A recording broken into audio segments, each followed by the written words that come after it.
Ciao ragazzi, benvenuti nelle campagne di Vangadizza alle porte di Legnago, dove sto per incontrare e quindi anche per farvi conoscere una famiglia, i Targon, che hanno sempre fatto dell'agricoltura e della passione per la terra la loro ragione di vita professionale.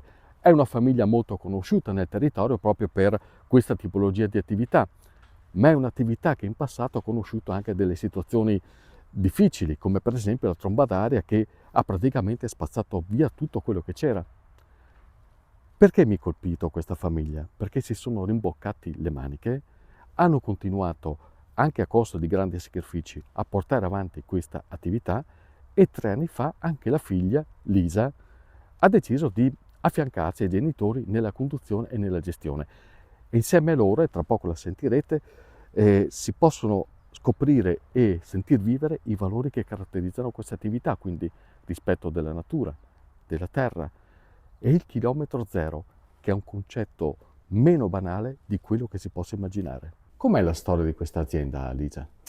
Allora, la storia di questa azienda nasce da il papà e la mamma che hanno portato avanti l'azienda producendo frutta e verdura per i grossi commercianti, ma ad un certo punto, nel 2020, le cose non andavano molto bene e ho deciso di licenziarmi dal posto di lavoro dove ero per intraprendere un nuovo percorso che è quello di produrre qui a casa frutta e verdura per A, la vendita al pubblico.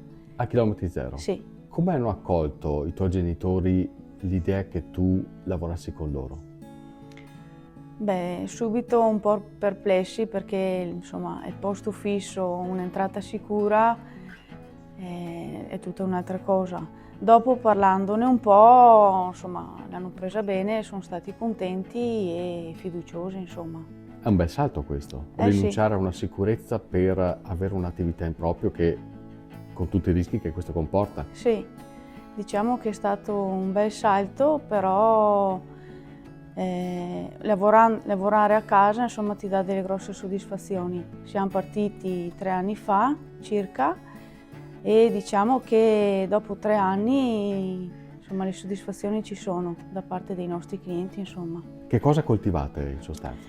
Allora, noi coltiviamo, vabbè, tra le verdure tradizionali come radicchio, finocchio, vari tipi di insalate, pomodori, peperoni. Noi abbiamo, diciamo, la particolarità che cerchiamo di diversificarci dalle altre aziende producendo della verdura o della frutta diversa, insomma, dagli altri come verdura, come il topinambur, che è un tubero simile alla patata che ha il gusto del carciofo, come i peperoni digeribili per chi ha problemi di stomaco, come i pomodorini senza la buccia oppure i pomodori senza semi per chi ha i diverticoli. Cosa ha voluto dire per te rimetterti in gioco in questo modo?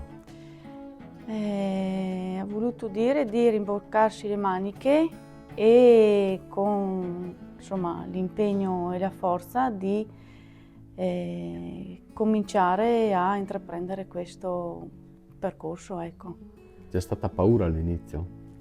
Paura no, però qualche pensiero che magari facevamo un buco nell'acqua, insomma, di non riuscire a fare quello che ci eravamo, insomma, prefissati, ecco. Insomma, sono contenta, ecco, di lavorare qua e abbiamo anche dei progetti Mm. e quindi Puoi svelarmeli? sì, allora abbiamo intenzione di fare il negozio qui a fianco dove siamo adesso e in futuro di fare una cucina, un laboratorio dove trasformare i nostri prodotti. Com'è avere le mani nella terra? Allora, beh, è una bella sensazione perché io sono nata qui in campagna e insomma non mi fa nessun problema se la sera vado in casa che magari ho le unghie sporche di terra, ecco. Qualche volta magari se vado in giro mi vergogno perché magari ho delle mani un po' secche, un po' brutte, però questo è il mio lavoro e non ho nessuna difficoltà, insomma. E questo topinambur? Sì, questo è il Ah, topinambur di due varietà, bianco e rosso, La varietà bianca è quella più precoce, quella rossa più tardiva. Ma come si mangia il topinambur? Allora, il topinambur si mangia con la buccia, Mm. tagliandolo a pezzettini e messo al forno con olio, sale, pepe e un po' di rosmarino.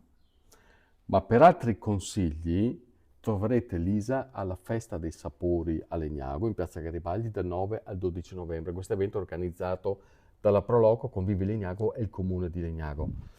Però stasera per farmelo a casa. Ma ne hai detto un par di radici da portare Certo, via. sì, sì. E noi vi aspettiamo a Legnago. Ciao ragazzi, Ciao, al grazie. Topinambur.